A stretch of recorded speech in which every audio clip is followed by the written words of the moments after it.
Hi everybody, it's me, Miss Jessica Lahore, and we're back with another Jess Talk. And today we're talking all about drag and traveling, meshing them together and giving you all of Lahore's tips, tricks, and secrets. But before we get into this episode, make sure that you've subscribed to my YouTube channel by hitting the bell for notifications and not missing out on any Lahore content. We're also streaming on all platforms, iTunes, Spotify, you know the gist. Alright everybody, drag and traveling, let's get into it. Attention Lahore, attention Lahore, attention Lahore, attention. Here I am walking down the street, seeing all the boys trying to take a peek. Shorts pulled up and chest out right. Come on boys, just take a bite. Look but don't touch, spin it round and round. Crazy top. Alright everybody, drag and traveling. I have a lot of experience in this realm, and so I wanted to share some of my tips and tricks, some of the things that I do, some fun traveling stories in drag, and maybe I can help you if you're preparing to travel to your first out-of-state gig, or I guess even out of town, but I'm talking more out of state. So, okay, where do I start? Where do I begin? I've traveled all over the country. I've been very thankful to go through periods of my career where I've been asked and flown out to perform at places, and also I did little mini tours where I try to hit up multiple hot spots or cities in the same area, and I've learned a lot of things over those many years, and I think that they've worked really well. So I don't even know where to begin, but I'm going to just throw out some things. I'm going to tell you right now, all of my opinions about what I do are completely yours to take with a grain of salt. Every bitch is going to do things differently or have their methods of traveling with drag. For me, it starts with Southwest Airlines. I am such a little brat about my Southwest Airlines. They are always, and I know some people have different experiences. I'm not saying I've had the most amazing every time. Southwest Airlines, I like it because you get 2 free bags. Most of the time when you travel with drag, if it's over a certain amount, or it doesn't matter how much it weighs, you have to pay extra for those bags. So I like that it's included to begin with. Plus you get a carry-on and a personal item. You can travel with like 200 pounds of luggage if you pack correctly, okay?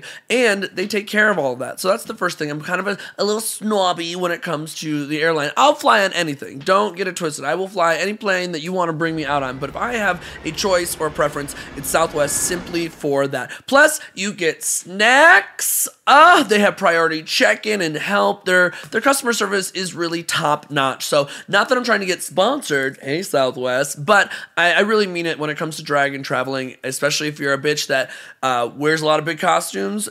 Go with Southwest. Get those 2 free bags. What else can I say about traveling in drag? If you ever wondered if you could get in makeup and go through security, I have gone through full airport security and more in full mug, okay? So I've never had any issues, and my justification is this. Of all the places for any Karen or MAGA Republican to make a fuss about a drag queen being at an airport, even in makeup, there's so much security there. Those bitches will get dragged out. They don't have any weapons. You can't get into the airport with weapons. They will get dragged the fuck out. They will be put on a no-fly list, and you'll get to go on your merry way. So no one's going to try shit. But yeah, I've gone through it many times in makeup. I've done my makeup on the plane once. I will never do that again. It's not as seamless as you think. There's always something jiggling, and then you look like that bitch from the Airplane movie who can't get her makeup on straight. The lady next to me was also not very happy about my choice of putting makeup on next to her. So maybe some respect to powders going everywhere and shit like that. But you do what you gotta do. Many a times I've never gone through security in pads because I figured it might flag it and be like, you need to like take this off. It's kind of like, you have a bomb in your pussy. We can't say bomb here, but I got a bomb ass pussy. And so I usually will take my pads and put them on in the bathroom if I need to get right off the plane and get to the gig. Here is my biggest tip to anyone traveling in drag. If you have a carry-on option, here's what you need to put in there. Outside of whatever muggle clothes you bring with you, you as a drag artist should have your makeup in your carry-on, any tips that you make from your shows in your carry-on, your pads and padding and body if you are a body person, and you should have one easy, shake and go pussy wig that you can just easily stuff in there, okay? Why? Let's say the worst thing happens and your airline loses all of your costumes, all of your shoes, your wigs, and everything like that. You can find clothes anywhere, in any city, whether you want to go to Walmart, you go to a designer place, you can find other queens in town, you can find clothes everywhere.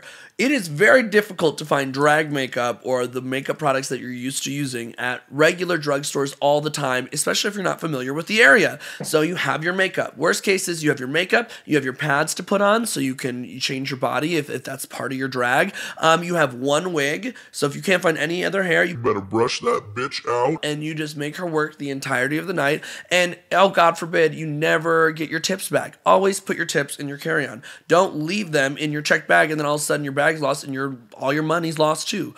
Don't do it. I know many people that have been put in that situation. So that's my biggest tip with that. Makeup, money, body, one wig, carry on every time. And I guess your muggle clothes go like in a backpack for me. I would recommend if you're traveling with wigs and when you're traveling with outfits, really go through each outfit and create piles as you're packing. So this is the costume. Above it, I place the hair. I put all accessories in a box below it with the shoes. I check off outfit at a time. And why do I do it that way? Because I hate forgetting something so simple. And every trip, I manage to forget one tiny ass little thing, whether it's a highlight, a lash, a shoe. I always forget one thing. And I'm sitting on the plane like, what did I forget? And then it hits me like a fucking brick to the forehead. I'm like, ah! I gotta figure it out now. It's that one thing, and you pack so meticulously. So lay out your outfits, make sure you see everything that you need there, and then as you're packing them, check them off. Usually one suitcase, I literally put all costume stuff, and like body parts, titties, and shit like that. And then in another one, I put shoes and accessories. And then I kind of weighed out. I'm so good at lifting a suitcase and being like, oh yeah, that's like 48 pounds. I'm good. This is 50 on the dot. I never go over at the airport anymore. Never, hand to God, never ever. I'm always prepared to transfer shit, but I'm such a good, it's like a second talent. Look at that, lifting shit and knowing how much it weighs. I have a fifth sense. I'm perfect at it. I should go to a carnival. So lay out your outfits, pack meticulously, and then I encourage you, and it's really hard for drag entertainers to do this, when you pack, remember the order you pack things, and then when you're leaving the venue to come back home, pack them in the exact same order. That way you don't have any mess up. Now, if you're somebody that likes to party, like me on occasion, you know what, that process just goes out the fucking window and you shove it in a suitcase, you zip it up, and you hope to God it works, okay? What other tips? When you're traveling with wigs, for example, we all have big styled wigs. Go to your local grocery store or get plastic trash bags, okay? It's great when the trash bags actually have like a natural scent to them, like a lavender too. It really helps when your wig comes out. But go ahead, put your wigs individually in each of these bags, whether it's a shopping bag or a garbage bag, and lock all the air out of it, kind of roll it tight, and put one half of your suitcase, whatever suitcase setup you have, dedicated to those wigs. Don't place anything on top of your wigs. It's okay if they scrunch down in the air and whatnot. They're not going to get caught on anything. They will reclaim their shape, but that way you're not traveling with a bunch of wig heads. I think I only have one wig that I've ever done that with, and it takes up space, and it's unnecessary. So compress them, and then as soon as you get to the hotel or your destination, let them breathe, and they pop back to life. Maybe you need to take a comb to one of them, but highly recommend that's the way that you travel with wigs. I have a lucky charm. Whenever I travel, before I get on a plane and drag, I have to completely tidy up my house. I hate coming home to a messy house. I have to shower, shit, get into my comfy clothes. I'm very much about the comfy airport fit, and I put on trinkets. I have 2 rings that I wear. I have 2 bracelets that I wear, and sometimes a necklace that I'll wear, and all of them make me feel very balanced and calm when I'm going through the airport. One specifically is a manifest bracelet. It's a little trinket that I was gifted by a fan, and I wear it everywhere. But when I travel, it makes me feel significantly more comfortable, and when I don't travel with it, I do feel more anxious. Packing the day of. I always pack the day of. Oh my gosh, I pack the day of. I don't pack any clothes for either personality until literally about an hour to 2 hours before I have to leave. That way I know that I've used it. I hate packing something and then being like, oh, well, I needed to use that like right now. So I just wait till I do all of the things that I need to do, then I pack everything. I do recommend getting to the airport 2 hours early. You never know what time an airport in whatever location is going to be insane. And I also am a strong believer of the line may look long, but we will make it through. There's no reason to get all up in arms and all anxious and whatnot if you're about to miss your flight. If you miss your flight, one thing about Southwest that's great is let it happen. They'll rebook you and shit happens. But if you plan accordingly and everything is done, you should have no issue getting through. But causing that stress over something you can't control it's not worth it. If you know you're going to miss your flight, there's no fighting with anybody. Of course, it feels sad. You didn't mean to. It fucking sucks. They're going to help you. But working yourself up over it is not worth it. It really isn't.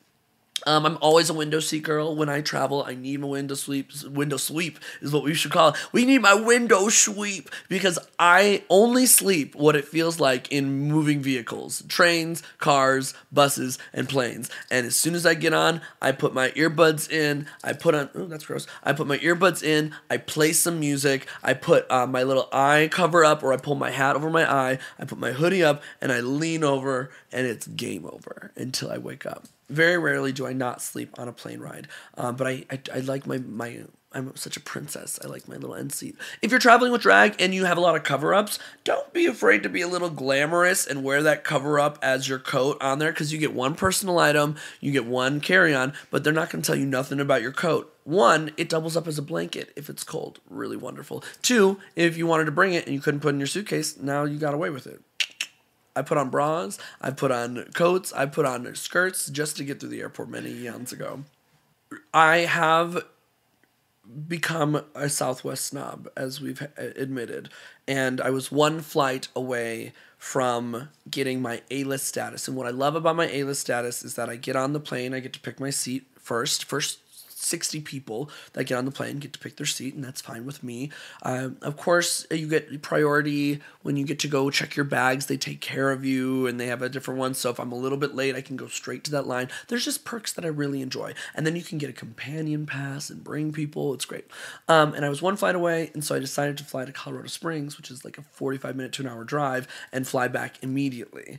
And the funniest part is that I was delayed in Denver, and I almost missed my flight in Colorado Springs, which would have been fucking ironic and awful at the same time. So that was the weirdest flight journey that I've ever done. The weirdest thing I've ever packed is I brought Skidmark the bear. It's this big bear that I use for Miley Cyrus number. It's huge. It's probably as big, half of me. It's like a huge, giant teddy bear. And I had to get 2 extra large vacuum seal bags and hand pump that bitch into a cube to travel with him. I will never do that again in my life. That was the worst decision, trying to pump after the show or before the flight. It was annoying, it was loud, it was so fucking awful, dragging that bear all over the country. I went from New York to LA, and then I was just traveling with Skidmark the bear, and it was the worst decision ever. So be really mindful of what performances you don't need to bring or what props you can avoid bringing unless it's specially requested, because if it's a nightmare, it's not fun whatsoever. Have they ever made you take anything out of your bag? Yeah, they've done that with certain makeup. So another reason when I carry my makeup on, I put some of the liquid foundations and stuff in a quart bag just so that they don't flag it. They've gone through stuff for jewelry. They always flag for titties. Any body parts, silicone body parts, dildos, titties, they will flag you. So be prepared for that. I love going to the airport in drag as a non-binary transhuman, because then they get up to the little scanner and you just see the confusion in that person's face of, do I put you as male or do I put you as female? And I get tickled. They don't even ask. I love what they get to guess that day, because I'll get into the little machine, and then if they have to pat me down here, I'm like, oh, y'all thought I was a woman? Oh, I'm feeling my cunt fantasy. I must be looking real good. And then other times I'm like, oh, you You definitely thought that I had a penis, like you knew that my dick was there, for sure. But you took a 50-50 chance. I get a lot of joy from those moments. And then it's even best because when they have to pat you down, they're like, do you want a male or a female officer? I was like, I'll take whoever wants to touch me. You know, it's just like, I mean, it sounds kind of creepy when I say it out loud, but play with it. I mean, they have to do it. It's their job. Pat me down. It's been a while. Have fun. Take me to dinner. You know, all that stupid shit. I have missed my flight in drag once from getting too shit-faced in Texas, but just rescheduled it from Southwest because they like to party up in El Paso. They fucking turned me out, baby. Woo. When you're traveling in drag, I think that it's important to always have a backup USB with you. One of the things with venues, if you're not looking them up in advance or they're giving you a little bit of information, is you never know what their sound system setup is going to be like or their staging. So always having music backed up on a USB where you can literally hand it or available to send it via email on hand if it's not working is just something to prepare for. I mean, I think that's with any gig. It'd be great to always have one on hand just in case you need to use it. I guess in another way of traveling with drag, if you're not taking the plane route for whatever reason and you're driving, I've road tripped many a drag, but it's a lot easier, I would say. You get to pack pretty much whatever you want. You can stuff it into your car when you're traveling with multiple drag entertainers. I always am the one that plays Tetris. I know how to place every wig, every suitcase, and fit a dozen bitches in a tiny Honda S Civic and make it work, and we'll go to Wyoming or something like that. I love playing Tetris that way. We will make it work. I don't like driving. I'm much better passenger, but I will drive wherever I need to go. But there's a lot more flexibility with what you can bring and what you can do. I'd say it's just more exhausting of your time. Like, there's a convenience of flying because even though it's a long day, everything's essentially taken care of you if you just have to walk spot to spot to spot. And driving is awful. Driving to a gig and getting like no sleep and then having to get up and do drag is exhausting. It's not fun whatsoever. Kind of like when you're walking, like when you go to big cities like Chicago or New York and you're trying to save money on Ubers and stuff like that, and so you're walking place to place, always be mindful of how much you have to carry because sometimes you're dragging that shit for 45 minutes or an hour and then you get to the gig and you're fucking sweaty and exhausted. So really think about what things are necessary to bring with you, what you can't bring, what you have to leave behind, because many a times have I had to travel with 150 pounds of luggage, 30 to 45 minute walk to the venue because I couldn't afford an Uber. And I wish that I would have left a suitcase behind and then taken the rest, but I didn't. It was awful. Don't strain your body. Deep breaths. Don't strain. Don't stress. Yeah, I'm actually going to get to put a lot of this to practice. Traveling in drag is a lot of work, but it is a lot of fun. And when you've mastered the skills that work best for you and the routines that work best for you, it makes it completely easy. It takes a very scary idea of traveling with drag and makes it significantly easier and more calm. I'm really excited because I'm going to be doing a 50-city tour this year in 2024. So make sure that you follow me because you can see me struggle to travel in drag over and over again. Tell me down below some of the favorite places that you've traveled with your art, and we'll see you next time. Bye, everybody. I'm an attention whore. Can't help it, bitch. I'm an